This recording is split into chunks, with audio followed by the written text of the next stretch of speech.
You know what it is. Unique Mecca Audio, man. I'm here. Let me tell you another one, man. I got another one for you, man. I'm gonna tell you about one of the homies, you know what I mean? I ain't even gonna say what state he from, but the people that know, the people that don't know don't need to know, so don't ask nobody nothing. You know what I mean?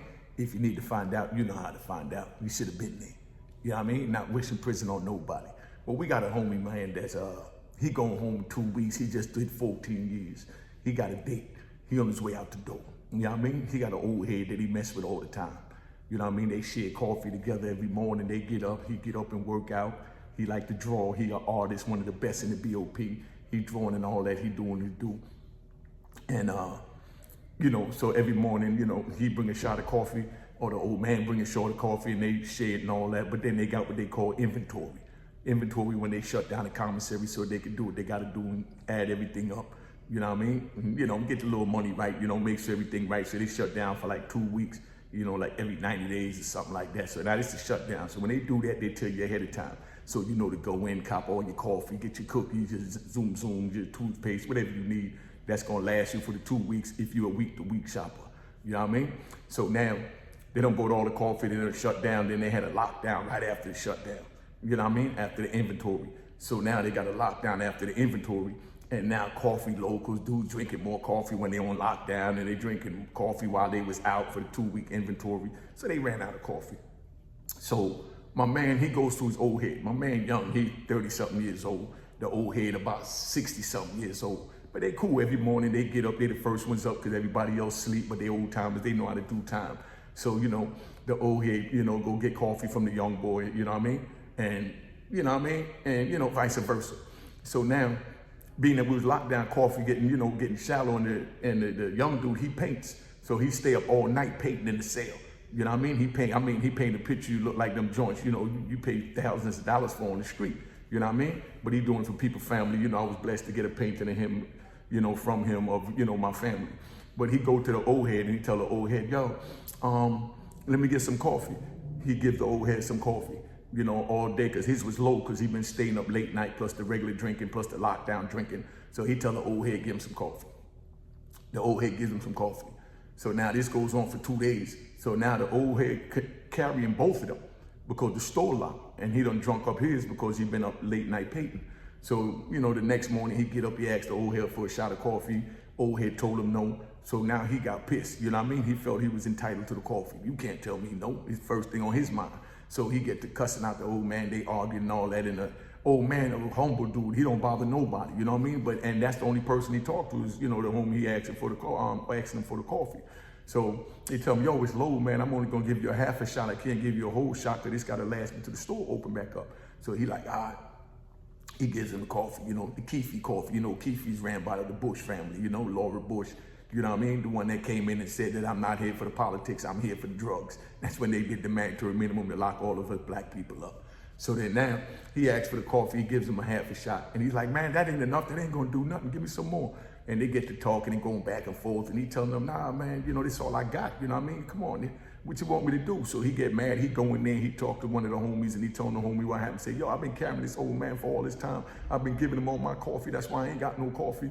You know what I mean? He ain't, you know, mentioning that he been drinking the, you know, coffee late night, because he stay up till 6 in the morning and then get up and then want more coffee, and it ran out. So now, you know, of course, the dude, because misery love company, dude telling the man, screw that, he can't tell you that, he playing you, he disrespecting you. You know what I mean? So dude is like, nah, man, I ain't, you know, don't let him disrespect you like that. Shit, nah, I ain't gonna let nobody disrespect me like that. You know what I mean? So now they stand in front of the TV and they talking, and, you know, everybody keep their knife on them. You know what I mean? So homie just got up from, you know, painting all night. So he ain't have his joint on him. So he go to the old head. He go to the homie that he talking to, you know what I mean? And tell him what happened. And the homie slides him a knife in the day room on the TV, you know, by the TV. So he takes the knife, he go back out there and he confront the old dude and say, yo, how you gonna play me like that? You done drunk up all my coffee, now you acting up like that, da da da.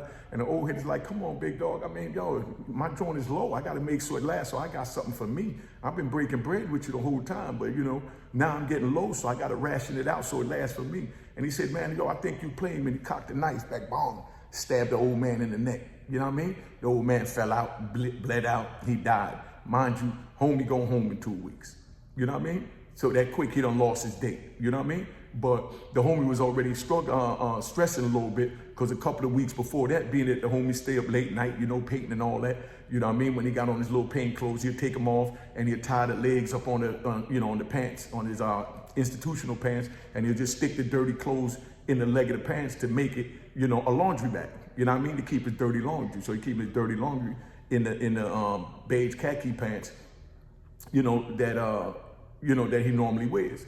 So now the laundry done piled up. So now both of the legs is filled up. So police come in, do a random shakedown, and they find the pants that got the clothes stuffed in it. You know what I mean? So now being that they didn't like homie and they didn't want homie to go home, he did 14 years, he getting ready to go home. So what they do is they turn around and they lock him up for the pants, you know what I mean, having the clothes in it. They said that it was escape paraphernalia.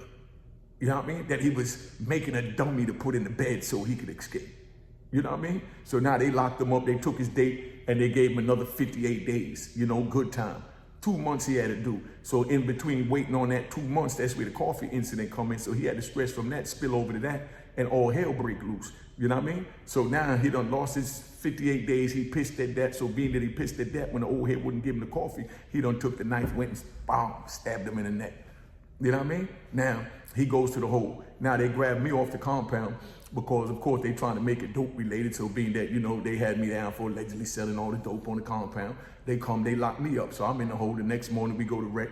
So me and the homie in the rec, and I'm asking like, yo, what happened? You know what I mean? So he ran the story down to me like I just told you, that he felt the dude was playing him because he always giving him coffee and whatever he need when he needed. Now he needed, he can't get nothing from him. Can you believe that? He can't get nothing from him. You know what I mean? So I said, yo, but that was your man. Why you stab him though, my nigga? You know what I mean? Dude 60-something years old, damn near 70 years old. I mean, this dude was about 6'7", 6'8". You know what I mean? The old head that he killed was like 6'7", 6'8". And, you know what I mean? And like about maybe 320 pounds, but he was in good shape. And all he did was walk with the youngin' and all that. So I said, damn, son, I mean, you know, you could at least gave him a fair one. And he's like, nah, he didn't want to fight. So I just whoop, you know what I mean? So now, homie done turned around and he got a life sentence. So they winds up sending him to ADX. So he goes to ADX, and by the time he worked his way around, I get over there to Atwater. So when I get to Atwater, he's there already, because it's a couple of years later now.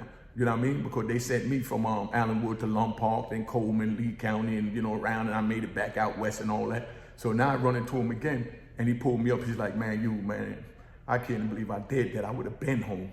You know what I mean? I would have been home. You know what I mean? So, you know, it's just to say, man, you know, you can lose your life for the simplest things in the penitentiary, man. For the simplest things you can lose your life for. You know what I mean? Over a shot of coffee. The whole bag cost $2.25. But when the store closed for 2 weeks and then they had a lockdown, pushed it back another week, and you ain't got no coffee. You know how you wake up with that attitude in the morning, you ain't got no coffee, or your girl wake up with an attitude because she ain't had her first cup of coffee. Well, that's what he was dealing with. The first cup of coffee, man, he wound up taking dude life. So I'm telling y'all this so the youngins know, man, that's how easy to lose your life. Don't make the choices we made to wind up in prison because it ain't worth it. You don't want to be subject to this bull crap. You know what I mean? So, you know, I ain't gonna be on here long. I just want to give you that story, man, about how a dude lost his life over a shot of coffee, man. When I say a shot, I'm talking about a spoon. They sell the shots by the spoon. You know what I mean? They take the little plastic glove, you know what I mean, like you get when you go in, you know, one of those little restaurants that you fix your own food, that little plastic glove. They take the fingers and they put about this much coffee in the finger, and they sell that for 1 stamp or 2 stamps.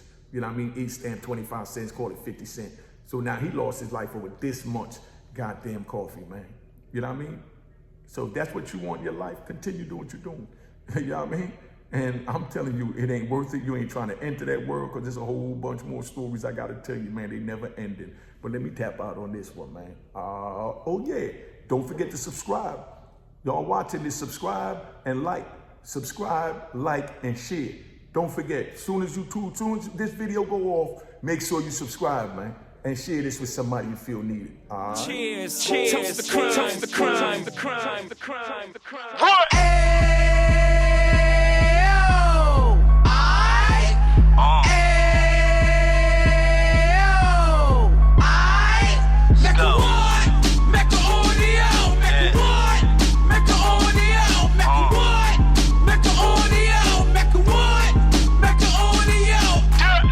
Fresh out the can of 26, he back on the strip, getting back in the mix. What he mentions a gift. You stand up 10 toes down, and I suggest you pay attention to this.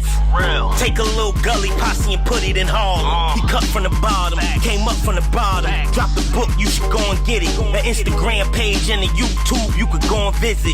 Then you could consider yourself LinkedIn. Sit front row and get Jews from a kingpin. How he went through it, so you ain't gotta go do it. To not pay attention would be stupid. Talking about a man that probably put your grandfather on. Probably the reason that him and your grams got along. A man that generated millions on the block, did his time, never squilling to the cops, Mecca audio.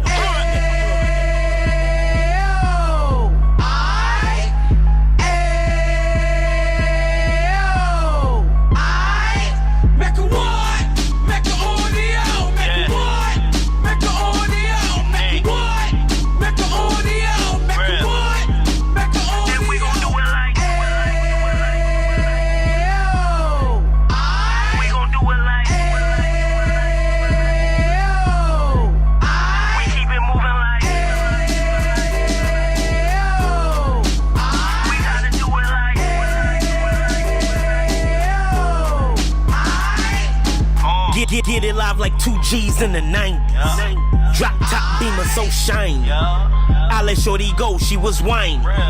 Treat her like my past, she behind me. Spin a couple bands on the Dapper Dan. You be back again, getting green like a Packers fan. No cap, it's a roaring uptown. They be whoring uptown, Dominican bust downs. Now we on the positive, we got a lot to give. Now he trying to stop the kids from being inoperative. So take heed, homie, lend a ear.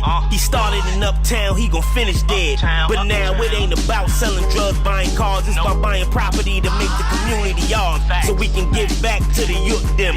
Cause they the truth them. And bless up to all the root men.